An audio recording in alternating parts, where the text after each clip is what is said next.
बहुलक निकालना है, छोटा सा प्रश्न से आप सारा बहुलक बना सकते हैं।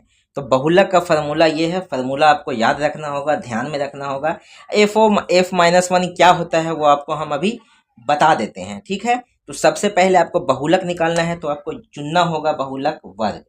लिख देते हैं बहुलक वर्ग क्या होगा।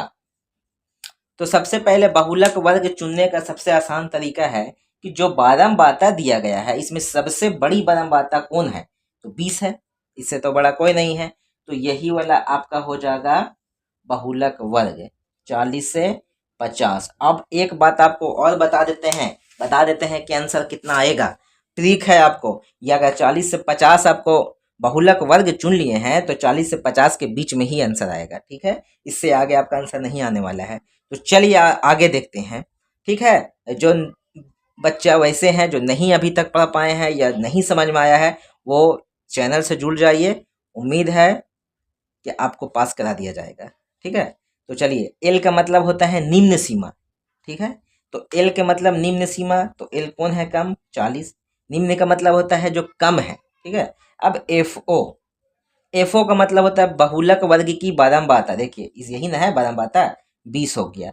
अब सोचिए f-1, माइनस का मतलब तो कम हो जाता है, तो कम का मतलब ऊपर चल जाते हैं। अच्छा, f1 के मतलब गुना में है, मतलब आगे चल जाते हैं। चलिए 11। बस आई का मतलब क्या होता है वो भी जान लेते हैं। कितना कितना का बीच डिफरेंस है, तो 10 का डिफरेंस है, इससे ज़्यादा तो कुछ है नहीं। बस आपको बन गया, फिर से एक बार समझा दिया जाता है, ठीक है। तो सबसे बड़ी जो भी बारंबारता रहेगा उसी के सामने वाला आपका बहुलक वर्ग हो जाएगा। तो सबसे बड़ा 20 है, तो इसके सामने वाला वर्ग अंतराल हो गया, ठीक है, ये वाला। जब तक ये नहीं पहचान पाइएगा आपसे मैथ नहीं बनेगा, ठीक है। अब आ जाते हैं एफ ओ इसी को कहते हैं। देख लीजिए यहीं पर हम लिख देते हैं f-1 f1, ठीक है। यानी माइनस बोलेगा तो ऊपर, सिर्फ 1 बोलेगा तो नीचे। अब FO है तो यही हो जाएगा। क्लियर, अब बैठा देते हैं। एल कितना है, 40। एमओ का माने मोड का मतलब बहुलक वर्ग, बहुलक, ठीक है, प्लस FO 20 माइनस f-1 कितना है, 12 है।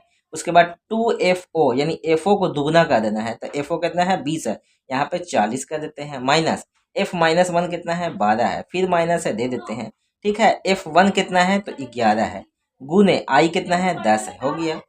40 प्लस 20 में से 12 गया 8।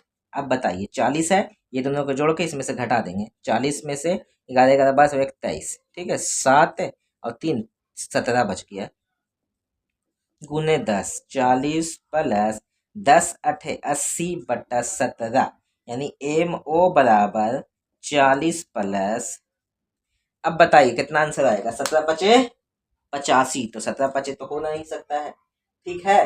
तो 17 चौके हो जाएगा, 17 चौके 17 चौके 17 चौके 68, हाँ ठीक है। तो आपके पास आ गया 44.7, यही आपका बहुलक वर्ग हो गया, ठीक है। तो आंसर आ गया आपका बहुलक वर्ग का।